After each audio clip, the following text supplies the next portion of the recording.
yang sedang kita ketahui bahwa hari ini adalah penilaian untuk perawat teladan atau perawat berprestasi di Kota Depok. Ini adalah yang pertama kali ya, saya sangat bangga. Saya apresiasi buat semua DPK walaupun belum ada yang belum mengirimkan juga, tapi sudah ada wakilnya untuk tingkat Kota Depok. Tepuk tangan dulu. Mau mengusulkan ya. Jadi ini adalah salah satu program dari Provinsi Jawa Barat, bahwa Provinsi Jawa Barat akan mengadakan lomba prestasi perawat berprestasi tingkat Jawa Barat. Jadi saya berharap nanti siapapun kita yang terpilih di sini ya, itu adalah kebanggaan Kota Depok, bisa mewakili Jawa Barat, karena nanti pada tanggal 29 Oktober siapa nanti yang terpilih di sini salah satunya perwakilan dari DPK itu akan maju ke tingkat Jawa Barat, nanti di presentasikannya di sana di Jawa Barat di Bandung ya. Itu nanti semua 27 kabupaten kota mengirimkan calon-calonnya dari tingkat DPD. Jadi siapapun yang terpilih ya saya sangat bangga dan terima kasih buat teman-temannya yang ada di sini. Kalaupun misalnya belum terpilih ya nggak apa-apa juga ya kan. Ini kan pengalaman buat kita juga ya. Pengalaman buat kita bagaimana kita memberikan apa ya yang kita bisa gitu ya buat teman-teman kita, nanti semoga bisa jadi acuan buat teman-teman kita semuanya di DPK yang lain. Salam hormat dari Bapak Ketua PPRI Kota Depok, Pak Adi Suhendri.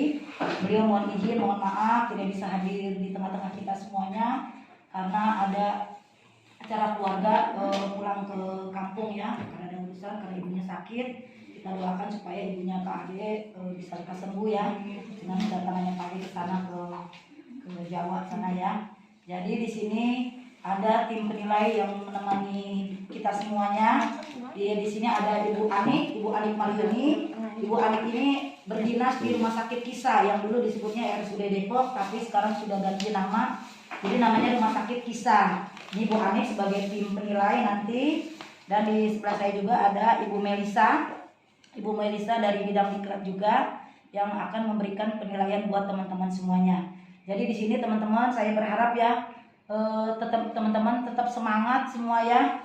Nggak usah ada yang berkecil hati, ada pokoknya semua semangat, kita support semuanya siapapun itu, kita bangga karena kita punya unggulan-unggulan dari Depok ya.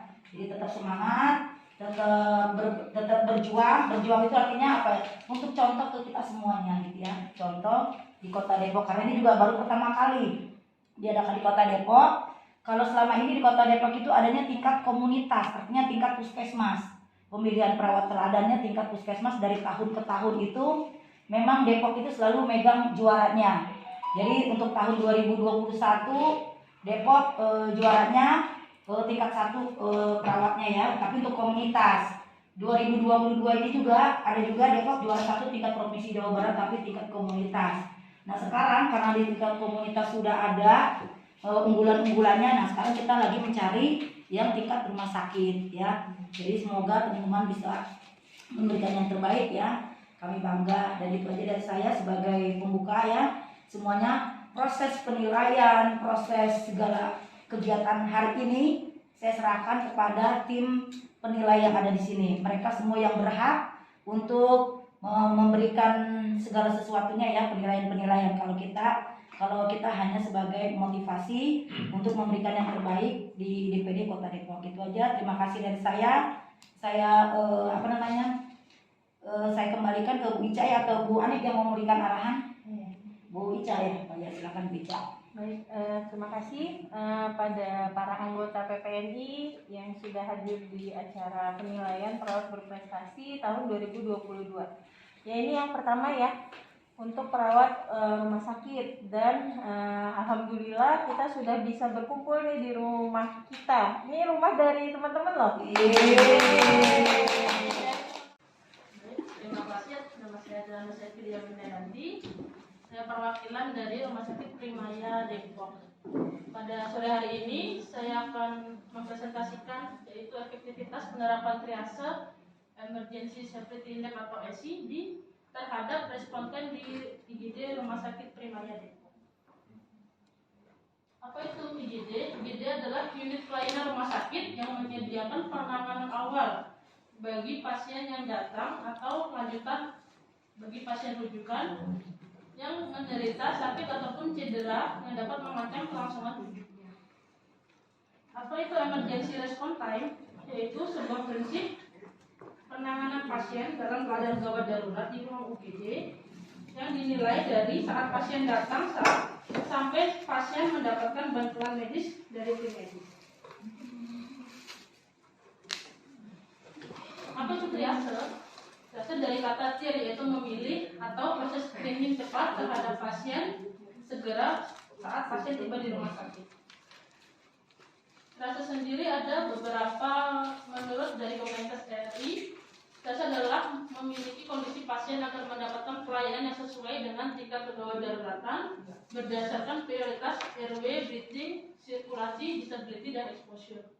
Menurut ENA tahun 2011, triase adalah proses pengumpulan informasi tentang pasien yang membutuhkan perawatan gawat darurat dan mengambil keputusan yang menggunakan sistem pemilahan data yang valid yang dapat dari hasil pengkajian. Tujuannya yaitu memprioritaskan pasien berdasarkan severity dan urgency. Prinsipnya yaitu time saving is life saving, yaitu put the right patient to the right place at the right time for the right reason. Nah, ini ada beberapa triase yang biasanya digunakan di rumah sakit di Indonesia, yaitu Canadian Triage Actual Scale atau CTAS, Emergency Severity Index, Australian Triage Scale, Manchester Triage System atau MTS. Di UGD Rumah Sakit Primaya Depok menggunakan sistem Emergency Severity Index. Apa itu ESI atau Emergency Severity Index? Adalah algoritma triase gawat darurat dengan pengkajian ada 5 tingkatan, di mana semakin besar angka ESI-nya, pasien yang datang adalah pasien yang tidak mendesak. Algoritma seperti itu, di mana pasien pada ESI 1 yaitu pasien yang membutuhkan perawatan segera atau pasien-pasien resusitasi. Pasien dengan ESI 2 yaitu pasien beresiko tinggi, pasien dengan nyeri atau distres hebat, pasien dengan kebingungan, letargi atau disorientasi. Pasien dengan ESI 3 itu pasien-pasien yang membutuhkan lebih dari 2 tindakan medis atau 2 sumber daya. Pasien dengan ESI 4 yaitu pasien yang tidak emergensi atau pasien yang hanya menggunakan 1 sumber daya aja. Pasien dengan ESI 5 ialah pasien-pasien yang datang hanya untuk berobat, hanya meminta obat untuk pulang saja, seperti ini.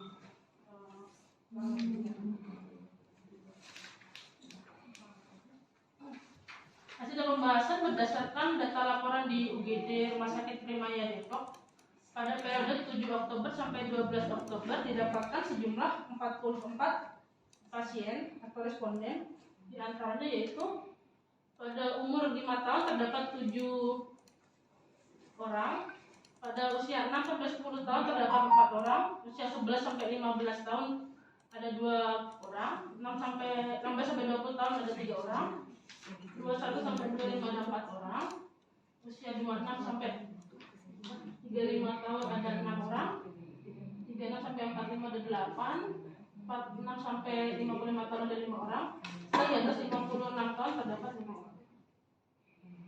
Jadi jumlah pasien yang datang pada tanggal 7 sampai 12 didapatkan jumlah laki-laki 24 serta perempuan 20 orang.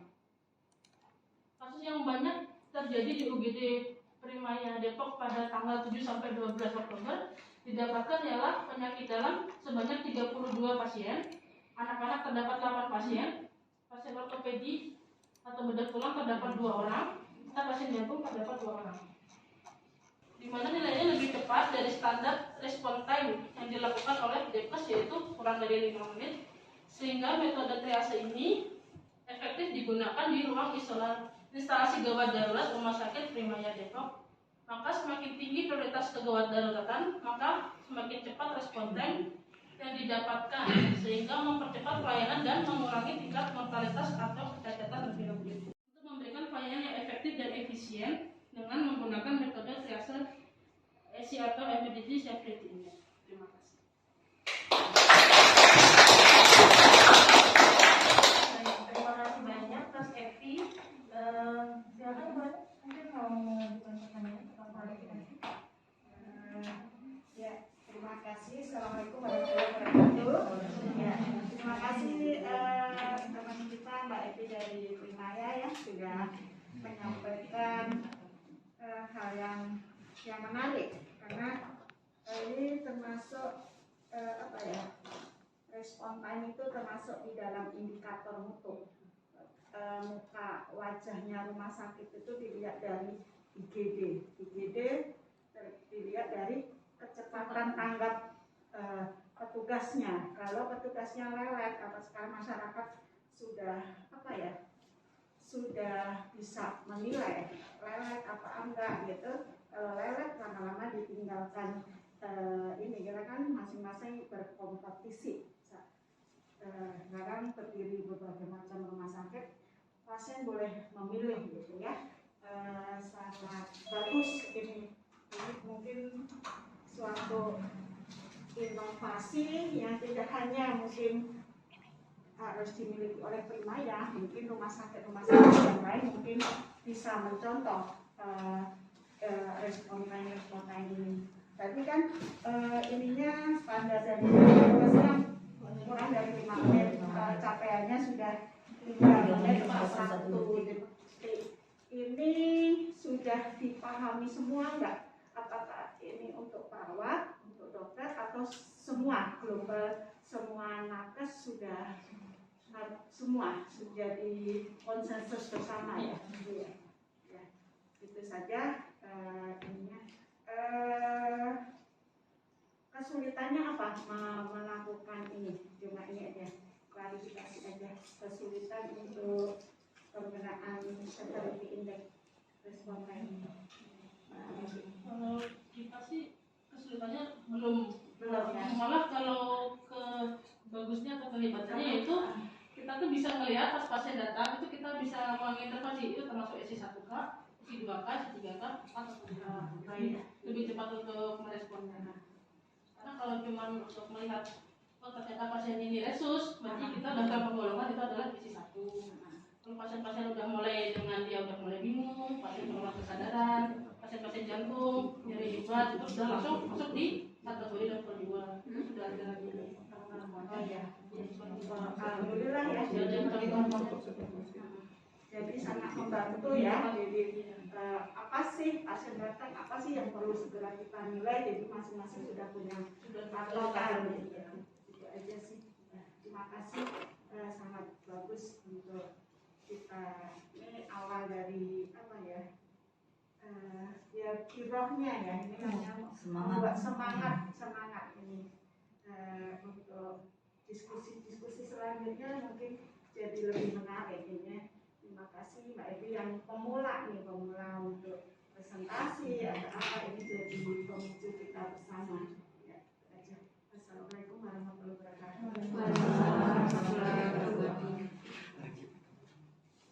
Baik, Bu. Kalau dari kalau saya tentang PPNI-nya ya, standar PPNI-nya ya.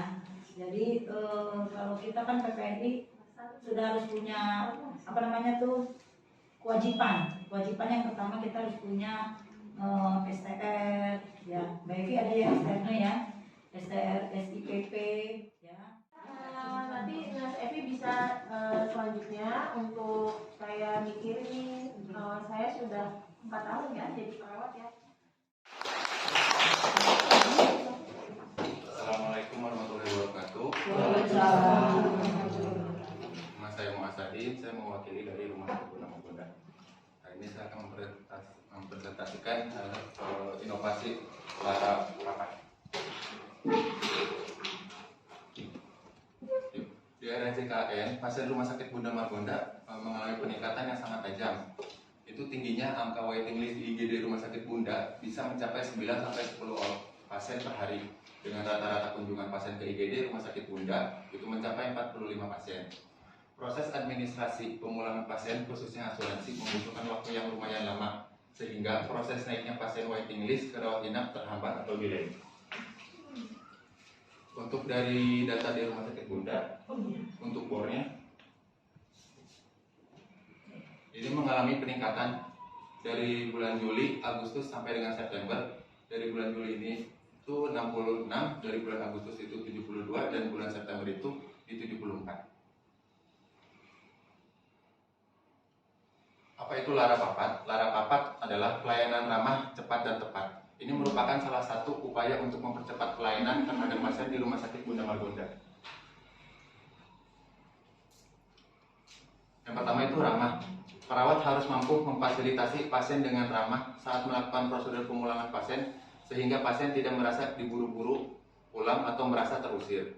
Yang kedua, perawat harus mampu bersikap ramah saat memindahkan pasien dari kamar A ke kamar B untuk efisien kamar. Maksudnya ini, kalau misalnya di kamar A itu kapasitas bed 2 orang dan di kamar B itu kapasitas bed 2 orang, terus yang A terisi satu laki-laki dan B terisi satu laki-laki, kita harus mampu mengedukasi pasien itu bahwa pasien akan digabungkan satu kamar dengan agar misalnya waiting list di IGD ini yang butuh kamar untuk perempuan. Jadi pasien nggak merasa apa sih saya dipindah-pindah kayak gini. Itu pasien perawat harus mampu membuat kenyamanan terhadap pasien itu sendiri. Perawat mampu memberikan edukasi yang baik dan memfasilitasi pemulangan pasien ketika proses pemulangan terkendala. Terus cepat, perawat harus mampu memberikan asuhan keperawatan sesuai CP clinical pathway sehingga masa rawat tidak memanjang atau mengurangi jangka waiting list di IGD. Nah, ini perawat itu harus cepat dalam berpikir, misalnya kayak ini pasien mau diapain gitu. Jadi proses penyembuhan pasien pun tidak terlalu delay lama dan tepat. Itu melakukan asuhan keperawatan berdasarkan clinical pathway itu biasa dilakukan audit di clinical pathway itu secara random, itu biasanya sama komite keperawatan atau kepala bidang keperawatan. Nah, gitu. Terus pada bulan Agustus itu udah mulai signifikan penurunan di bawah 3,5 jam. Ada yang 2,5 jam, ada yang 3 jam. Terus yang di bulan September udah mulai agak penurunan lagi. Nah, untuk rencana untuk memajukan PPNI, saya berpikir itu untuk mendirikan koperasi PPNI itu PPNI Kota Depok yang memfasilitasi semua kebutuhan para anggotanya. Contohnya itu kayak buku-buku yang di standar PPNI itu tersedia gitu, itu seragam PPNI dan lain-lain yang dibutuhkan sama anggotanya.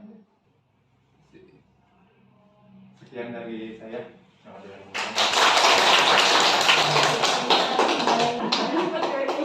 Yang tahu masalah-masalah yang rumah sakit itu tinggal direktur yang sebelumnya kan tinggal dapat laporannya atau apa gitu. Kalau ada yang kurang-kurang yang ditembak MOD gitu ya. Dan saya bisa rutin waiting list lara papat itu kalau bahasa Jawa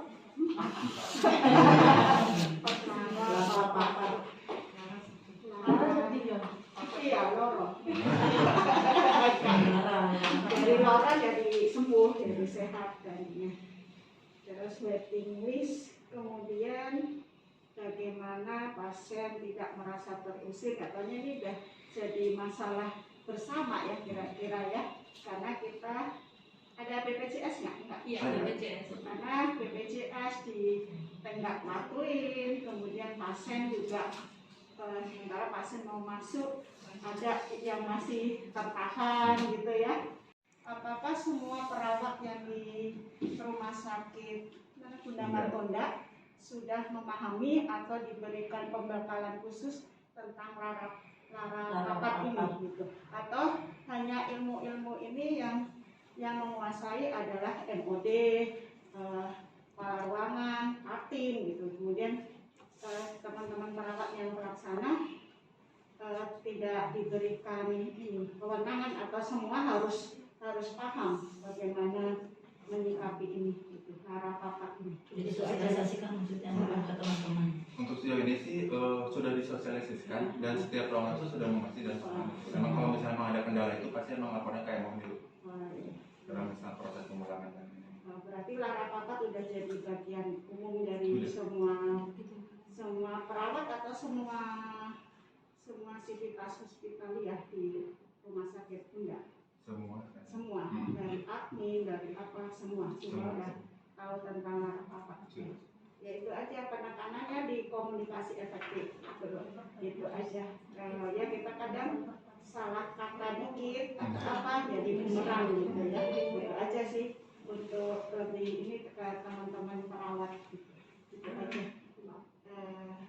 Salut untuk ini ya, kalau untuk terkait PPN ini biar ini partnernya PPNI untuk bagaimana inovasinya. Kalau ini kan masing-masing punya keunggulan, Mbak Evi, UGD, Mas Adin, MOD, masing-masing sudah punya spesifikasi gitu kan. Jadi kita melaksanakan tugas itu dengan senang, karena kita menjalankan tugas bukan karena beban, bukan karena kita hanya ingin dapat gaji, tapi kita itu menikmati tugas yang dilaksanakan, diberikan tanggung jawab kita kembangkan inovasi gitu aja.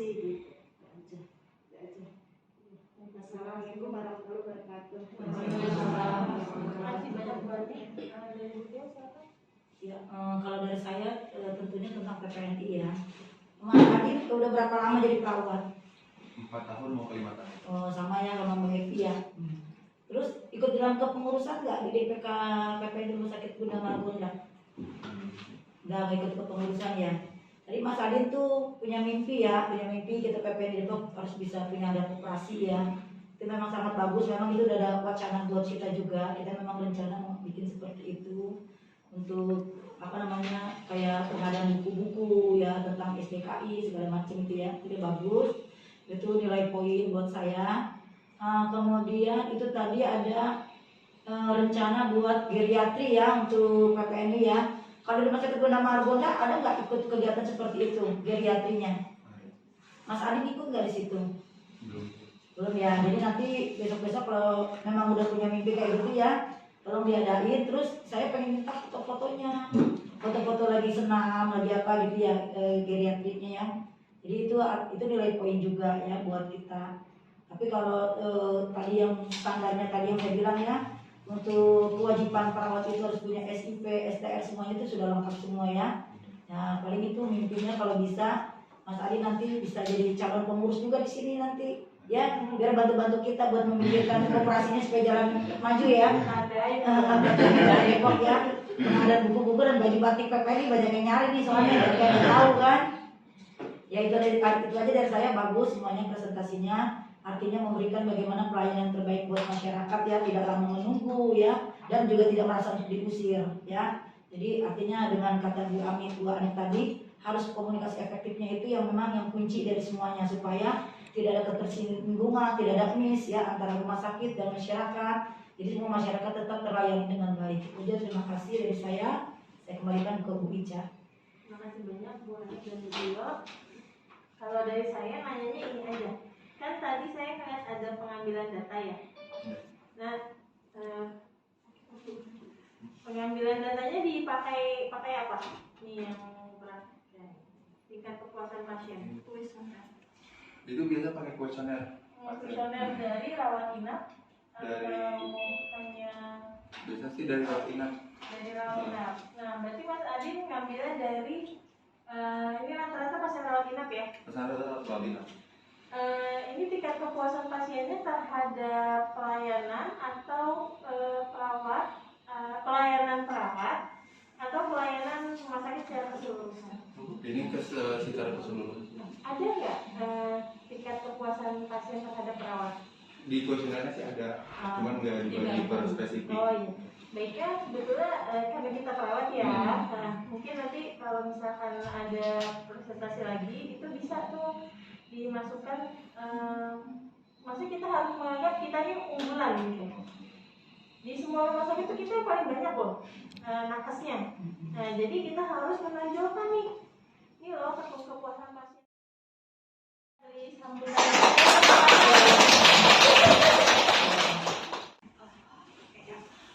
Bismillahirrahmanirrahim. Assalamualaikum warahmatullahi wabarakatuh. Waalaikumsalam.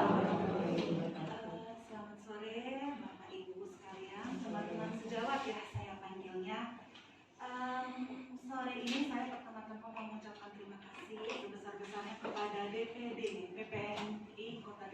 yang telah memberikan kami perawat di Depok ini kesempatan untuk bisa ikut sumbang saran, sumbang ide, dan sharing apa yang sudah kami lakukan di rumah sakit kami masing-masing untuk melakukan yang judulnya kalau saya lihat di surat undangan itu inovasi ya. Inovasi apa sih yang sudah kita lakukan di tempat kita berkarya masing-masing? Saya nggak bilang tempat bekerja ya. Saya akan mengatakan ini adalah tempat kita berkarya. Kalau kita bekerja, yang ada kita capek hati, capek batin. Tapi kalau judulnya kita berkarya, insya Allah di sana ada berkahnya. Perkenalkan, nama saya Juliana Gracia. Panjang banget memang nama saya Juliana Gracia. Saya biasa dipanggil Nurse Grace di RSUI. Saat ini saya menjabat sebagai Clinical Care Manager ICU di Rumah Sakit UI. Oke ya. Kalau tadi dikatakan, saya balik lagi ke depan nih. Tentang inovasi, di sini saya ingin menyampaikan tentang nursing innovation. Yang merupakan apa sih? Inspirasi ada di sana. Cultivation. Kita mau nanamin apa nih ke perawat di Kota Depok, di tempat kita masing-masing berkarya, dan kita mau melakukan apa untuk berkolaborasi dengan interprofesional, multidisiplin lainnya supaya posisi kita ini nggak dianggap sebagai perpanjangan tangan tok, tapi kita ada harganya di mata profesi lain sebagai apa? Sebagai teman untuk tukar pikiran, teman untuk bisa memberikan asuhan yang optimal dan bisa disandingkan sebagai apa? Profesional pemberi asuhan. Nah, gini nih, di sini ya bahasa Londo dikit ya. We think of innovation today as relating to new technology. Kalau ngomongin inovasi, semua pasti mikirnya inovasi itu pasti hubungannya dengan teknologi terbaru yang mumpuni. Tapi tahu nggak sih Bapak Ibu, ideas that positively impact human health have a rich history in nursing. Saya garis bawahi, semua ide-ide yang memiliki dampak, implikasi yang sifatnya positif terhadap kesehatan masyarakat banyak itu punya sejarahnya ada di mana? Keperawatan. Rumah sakit. Kedua, kegiatan ilmiah, pengembangan ilmu pengetahuan sampai nilai kita di mata masyarakat. Ya, oke.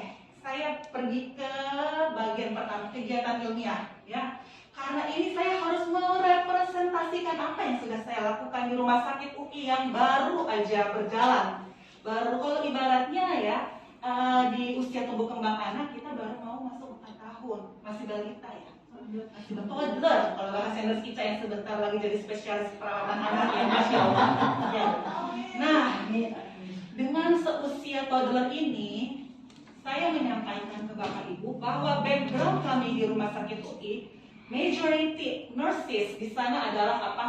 Fresh graduate. Ya nggak nurse email, fresh graduate. Ya. Dan kemudian ditempatkan di mana? ICU. Kalau misalnya PPNI mau melakukan audit, ansiong saya, anak fresh graduate ditaruh ke ICU. Tapi yang namanya ini bukan burden. Saya nggak menjadikan ini sebagai burden atau beban.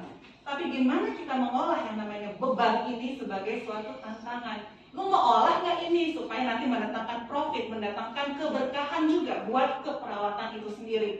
Itu sesama nurse. Oke, kemudian webinar dan sharing session. Oke, di sini saya berikan contoh ya beberapa yang sudah teman-teman saya di RSUI khususnya di intensive care itu lakukan. Ketika sudah melakukan pelatihan, wajib kita harus nih bagi ilmu. Bagi itu nggak akan bikin rugi, ya. Berbagi informasi, edukasi, keilmuan nggak akan ada yang merugikan sama sekali kita ya. Di sini adalah contoh-contohnya apa yang sudah teman-teman saya, teman-teman rekan-rekan dan tim saya lakukan di RSUI ya, banyak sekali.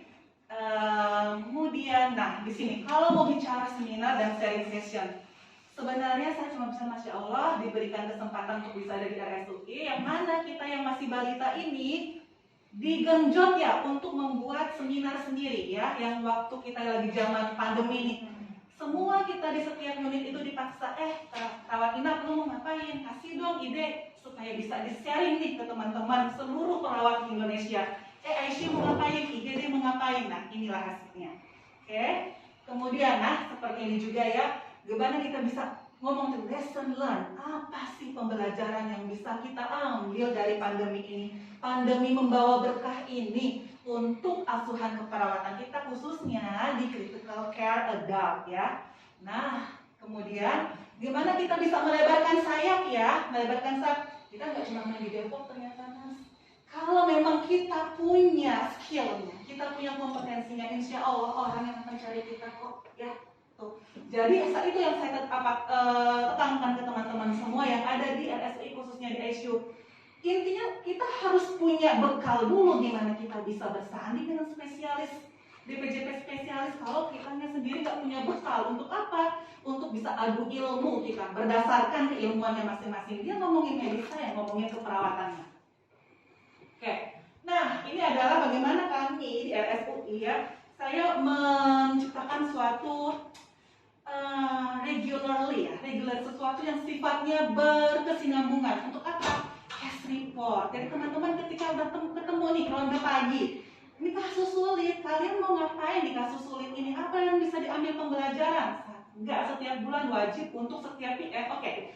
Saya bagi cerita sedikit. Kalau kami di RSUI mengadop istilah untuk MPKP-nya keperawatan primer. Jadi ada perawat primer dan juga associate nurse-nya. Sehingga setiap perawat primer akan mengambil nih kasus apa sih yang kiranya bisa dianggap sebagai kasus sulit yang perlu nursing consideration atau pertimbangan dari keperawatan secara lebih akurat dan lebih teliti itu untuk dibagikan kepada teman-teman lainnya ya, dijadikan bahan diskusi. Nah, kemudian secara 2 mingguan kita melakukan apa yang namanya journal reading ya. Jadi yang ada di pelayanan ini akhirnya kita apa? Melek sama ilmu. Benar kita melakukan perawatan ke pasien, benar kita skillnya hebat, tapi jangan lupa kita tetap juga butuh memberi makan untuk otak kita supaya ketinggalan zaman. Oke, jangan kita hanya ngomong sekarang balutannya seperti ini nih, pasti pakai balutan NaCl, ternyata udah ada loh ilmu terbaru kalau kita harus impregnated, pakai balutan impregnated. Pakai apa? Oh, pakai madu. Madu juga bukan madu sembarang madu. Ada madu yang namanya madu manuka, misalnya seperti itu. Di farmasi, dari gizi, ngobrolin dulu. Apa sih yang mau kita capai di pasien ini? Setelah bulat kata, iya sekata baru kita undang keluarga pasien. Kita lagi pseudomonas outbreak nih di ICU. Oke, kalau gitu gimana kita mau menciptakan ICU RS ini bebas pseudomonas? Ya, kasih kesempatan ini kepada anak-anak ini untuk berkarya. Mereka mau ngapain untuk mengatasi outbreak ini? Kemudian yang berikutnya, panggil kami nurse. Oh iya, gede ya tulisan saya di sini. Panggil kami nurse, ya, supaya kita bisa sejajar dengan profesi lain. Sama kok, kita sama-sama kuliah akademik juga kuliah profesi. Tapi kenapa hanya mereka yang dipanggil dengan gelar ini, gelar profesi? Kita juga punya gelar profesi. Dan oleh sebab itu, jangan panggil kami mbak, mas atau apapun itu, tapi panggil kami dengan gelar profesi kami. Oke, nah ini adalah bentuk inovasi yang lainnya, yaitu ketika kami tahu, oh ada yang namanya sunbathing terapi untuk pasien-pasien yang supaya mempercepat pemulihan atau penyapihan. Oke, ada tempatnya di ICU, kita jemur pasien-pasien yang sudah bisa recovery, bisa menggunakan ventilator dan bisa tanpa ventilator. Oke, ini adalah jam positioning ya. Gimana kita mau, jam berapa pasien-pasien yang harus miki-miki. Ini adalah bentuk inovasi dari teman-teman semua. Sampai lihat, pada saat COVID, pasien itu tidak dikunjungi oleh keluarga, jangankan saat COVID. Sebelum COVID aja ICU itu dilarang ya, bahkan direstriksi untuk kunjungan keluarga. Ini adalah sebagai bentuk bagaimana kita menghadirkan keberadaan orang lain pada saat pasien ini merasa sendirian di isolasi seperti itu. Oke, ini adalah communication board, inovasi dari kami ya, untuk memfasilitasi pasien-pasien dengan afasia, pasien-pasien yang menggunakan ventilasi mekanik untuk berkomunikasi. Bisa tinggal nunjuk, Bapak Ibu mau apa, tinggal tunjuk. Mau nulis apa, tinggal tunjuk di huruf-hurufnya. Oke, kami menyusun buku pintar untuk ICU, kemudian modul muatan lokal ya untuk pelatihan ICU komprehensif. Oke, sekian dari saya.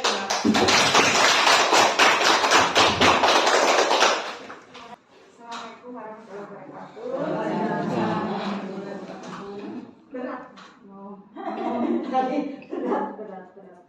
Cuma nggak berat bagi saya karena saya dari UI juga, lulusan UI dan pernah kerja karena 30 tahun di rumah sakit. Di RSUI sudah terfasilitasi bagaimana menulis. Kalau saya suka menulis tapi dengan bahasa saya, tapi tidak, karena sebagai perawat nggak ada apa sih garansi untuk dikasih apa biaya atau apa gitu ya, apa sih promosi atau apa gitu. Jadi teman-teman nggak naruh untuk papan-papan saya, walaupun juga tetap aja Bu ya ini tim penilai hanya nulis, tapi ya nulisnya nulis jangka, tidak itu gitu.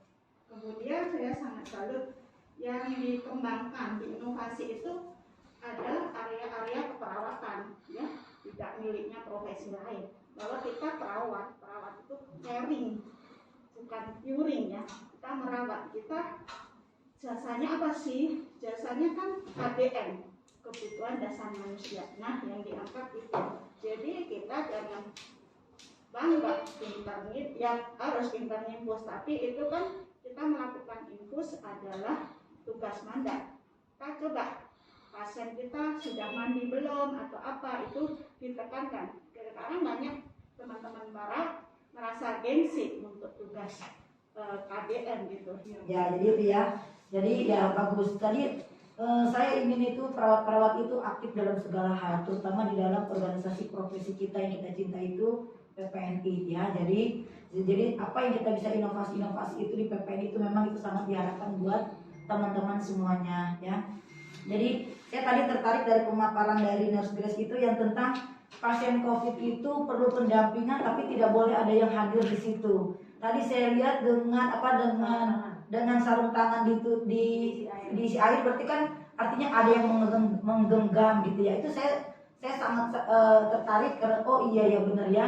Jadi masyarakat si pasien itu tidak merasa sendiri, terkukung kan, pasti nggak boleh megang handphone ya kan, nggak boleh megang apa-apa. Maksudnya dia hanya sendiri di dalam suatu ruangan. Ternyata Nurse Grace memberikan dan teman-teman memberikan inovasi dengan membuat sarung tangan yang kayak berbentuk jari, kayak dia megang gitu ya. Iya, artinya tetap kan berarti kan kita harus tetap memberikan memberikan pendekatan kepada pasien ya, walaupun tidak ada orang di situ kan kasarnya gitu ya. Jadi memberikan stimulus juga kan, gitu, memberikan kehangatan buat pasien. Mungkin kita bisa lanjut. Terima kasih banyak buat Mas Grace. Mari kita beri peserta terakhir yang ada di sini ya. Silakan ya. Terima kasih. Assalamualaikum warahmatullahi wabarakatuh. Alhamdulillahirobbilalamin. Sebelumnya yang saya hormati Ketua DPD PPNRI Kota Depok yang mewakili. Motivasi ke depannya tujuannya sama supaya perawat lebih terkenal lagi di kalangan masyarakat. Karena saat ini media sosial seperti kita dengar, kita baca, kita lihat bahwasannya momok perawat itu sangat menakutkan. Judes, habis itu apalagi banyak marah-marah segala macam. Nah, dengan ada pemilihan ini saya sangat mengapresiasi melalui kepala bidang perawatan saya juga, Nurse Karmi juga sangat mendukung dan juga direktur. Semoga dengan ada hal ini bisa memotivasi kedepannya buat perawat di Indonesia, khususnya di Kota Depok, dapat lebih maju lagi dan lebih terkenal lagi. Sesuai dengan lampiran undangan yang saya dapatkan, bahwasannya ada 3 materi yang didapatkan atau disampaikan pada kesempatan kali ini. Yang pertama itu mengenai inovasi yang akan atau yang sudah dilakukan di rumah sakit. Yang kedua, capaian yang sudah dilakukan di rumah sakit. Terakhir, rencana untuk memajukan dari PPNI kita sendiri.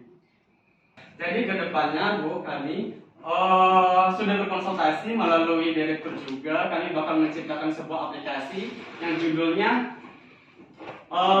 DHC RSTI. DHC itu Daily Home Care. Karena kan saat ini kita masih pandemi, untuk datang ke rumah sakit itu kayaknya susah. Sebelum kita beberapa screening tadi. Jadi dengan satu klik DHC RSTI, gambarnya ke depan di aplikasi tersebut langsung bisa terakses. Layanan apa saja yang mereka dapatkan, fasilitas apa saja yang mereka dapatkan dari salah satu link atau aplikasi yang bakal kami ciptakan. Dan gitu juga untuk perawat-perawatnya kami merekrut dari perawat-perawat yang memang berkompetensi dan kompeten di bidangnya. Terakhir kami kemarin sudah melatih 2 orang perawat untuk melakukan atau mengikuti dari pelatihan sirkumsisi yang terbaru. Dan juga ada juga beberapa perawat kita diikut sertakan dalam pelatihan seperti pelatihan luka modern, berupa foto dan lain-lain. Adanya aplikasi ini, para peminat atau pelanggan kita dapat lebih mudah mengakses dari layanan home care Rumah Sakit Ibu-Ibu. Beberapa estimasi dan juga ulasan yang disampaikan pelanggan kita bisa dilihat di situ dari grup WhatsApp-nya mereka mengevaluasi. Cuman saat ini terkendala untuk pengendalian dari aplikasi ini karena kita sekarang lagi berfokus ke akreditasi dulu. Jadi untuk aplikasi yang bakal kita launching ini jadi ditunda. Tidak hanya kita berupa layanan untuk perawatan, tetapi juga kita bisa nantinya ke depan untuk melakukan pelatihan-pelatihan ke depannya. Jadi tidak hanya melakukan pelayanan saja, tetapi nanti kalau misalnya dibutuhkan untuk pelatihan luka modern atau pelatihan habis sesar segala macam, jadi kita bisa juga menampilkan. Dan saya dengan Assalamualaikum warahmatullahi wabarakatuh. Terima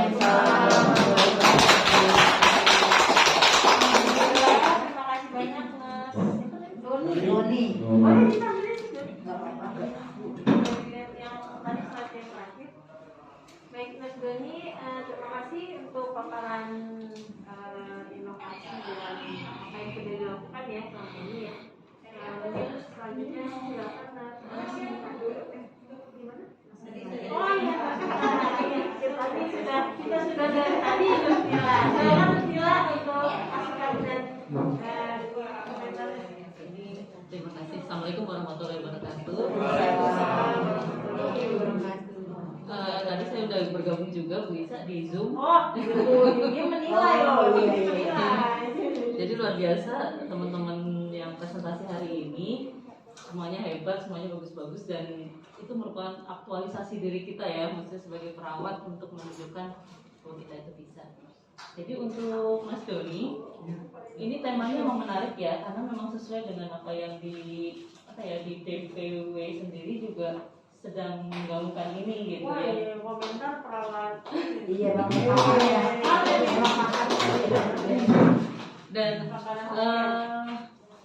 ini bagus ya digitalisasi. Nah sekarang pertanyaannya, memang di setiap rumah sakit saya lihat sudah ada sih ya untuk home care ya. Cuman saya dengar dari mereka ada yang berjalan, ada yang tidak berjalan. Kebanyakan tuh karena profit share-nya yang kurang sepertinya ya. Nah ini kira-kira gimana nih untuk profit sharing-nya? Karena perawat juga butuh untuk ya namanya kita memberikan jasa gitu ya, ingin diberikan penghargaan berupa salary yang sesuai gitu. Nah itu bagaimana rencana pembagiannya, kemudian untuk dokumentasinya bagaimana itu, apakah serumit yang di rumah sakit ataukah harus ada info konsen, harus ada, itu kan juga harus perlu ya gitu, karena kita melakukan tindakan apa harus tanda tangan. Apakah itu sudah disiapkan untuk info konsen, rujukan dan pelaksanaan hariannya?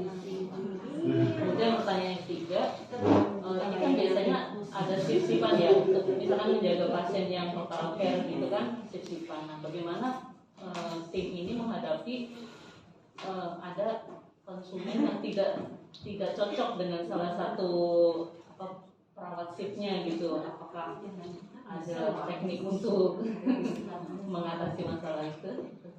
Pertanyaan dari satu tapi beranak ya Mas. Terima kasih. Sebenarnya yang dikatakan tadi, sebenarnya untuk home care ini sih sudah banyak, mungkin saya karena kendala mungkin ada beberapa rumah sakit yang memang berjalan tim home care-nya, mungkin ada juga yang saat ini lagi digalakkan juga. Untuk kedepannya sih kita awalnya kita mau mengembangkan di rumah sakit kita sendiri dulu, karena kenapa ruang lingkupnya kecil. Di rumah sakit kita sendiri memang aksesnya saat ini karena kita masih berfokus ke akreditasi dulu, jadi hal ini agak tertunda, jadi belum prioritas. Kita prioritaskan untuk akreditasi dulu, menghadapi akreditasi. Tapi kedepannya kita sudah berkonsultasi ke direktur rumah sakit dan juga bidang keperawatan. Untuk saat ini memang untuk aplikasinya sendiri masih kita bergabung di website Rumah Sakit Ibu dulu. Ini saya cerita di ruang lingkup di Rumah Sakit Ibu dulu. Nanti untuk alurnya udah kita rencanakan home home care ini sangat digalakkan saat ini, apalagi kan sekarang lagi masih pandemi kan susah Bu. Untuk datang ke rumah sakit itu kayaknya masih takut, belum vaksin, screening segala macam. Nah dengan adanya layanan ini, jadi kita langsung visit datang, bisa nanti ada juga kontrak waktu dan juga mungkin harga segala macam seperti itu. Kalau untuk mengatasi seandainya saya pernah ketemu nurse sepertinya yang nurse katakan tadi, pasiennya seorang cewek, ibu-ibu pasca stroke, dia melakukan perawatan di rumah gitu. Layanan di rumah sakit bisa sempit kan, kemudian mau nggak mau standarnya kliennya segini, pasien harus pulang. Nah, malah pulang belum tentu sembuhkan total. Nah, itu sebenarnya kesempatan kita sebagai perawat-perawat menangkap itu. Tapi kita ini orang Indonesia perawat udahlah dapat segitulah, tidak ada itu basic saja begitu ya udah cukup gitu, nggak ada tantangan. Makanya itu dan benar kata Mbak Mila, butuhkan nilai tambah untuk perawat itu aja sih. Ya, baik, terima kasih banyak Mas Hani. Terima kasih Mas Doni ya. Saya sangat tertarik tentang home care ya. Memang home care itu sekarang itu harus digalakkan ya. Memang sesuai dengan cita-cita dari PPNI juga, dari tingkat pusat sampai ke DPK, bahwa kita harus memajukan dengan namanya praktek keperawatan mandiri. Mas Doni tinggal di mana? Saya di Jakarta Timur, di Jakarta Timur. Jakarta Siang. Saya di Depok. Kalau Depok buat nambah satu lagi nih pasukan praktek keperawatan mandiri kita ya enggak? Nah gitu ya, supaya makin berkembang di Depok. Jadi manapun berada ya, kita harus memberikan yang terbaik ya buat masyarakat. Kita sebagai perawat itu baik di rumah sakit maupun di komunitas, kita harus memberikan pelayanan yang terbaik di masyarakat ya. Yang tadi contohnya seperti home care. Mas Doni, untuk rencananya aplikasi home care ini pakai berbasis Android atau gimana? Berbasis Android nanti. Cuman memang belum ya, karena belum kita dimulai di fokusnya ya. ya. Mungkin nanti saran saya Mas Doni, yang menang atau kalah kita semua berinovasi kan ya. Nanti ke depannya bisa kolaborasi sama Nasmila. Nah, Nasmila kan kemudian di wakil ketua bidang pelayanan. Untuk proyek penggunaan aplikasi home care ini bisa diterapkan tuh sama Nasmila. Jadi memudahkan penyebaran informasi kepada masyarakat pastinya, dan kemudahan juga buat kita, misalkan ini di aplikasi itu kan ada domisili email, RT RW, segala macam, terus PPNI punya database perawatan aja yang tinggal di dekat wilayah situ, nanti udah langsung ke sini. Oh ini melalui sistem, kalau pasiennya di lokasi A, ada perawat sini gitu ya. Nanti dari 3 orang perawat itu siapa yang bisa datang ke sana atas nama PPNI, seperti itu. Bagus sekali inovasi. Ya baik, terima kasih banyak Mas Doni. Mari kita beri tepuk tangan.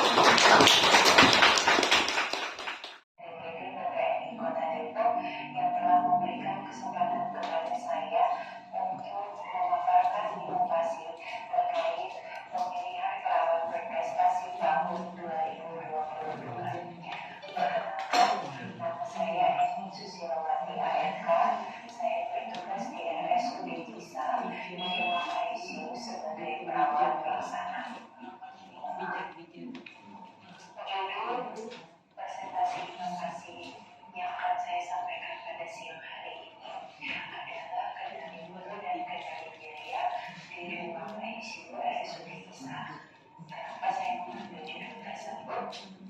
Karena pada era inklusif pada saat ini, memberi pelayanan kesehatan tidak hanya untuk menguruskan pengendalian mutu saja, namun harus memperhatikan pengendalian biaya, terutama fasilitas pelayanan kesehatan yang sebagian besar membiayai pelayanan kesehatannya melalui asuransi BPJS seperti RSUD Tisa. Definisi pelayanan bermutu menurut Permenkes nomor 69 kondisi yang baik.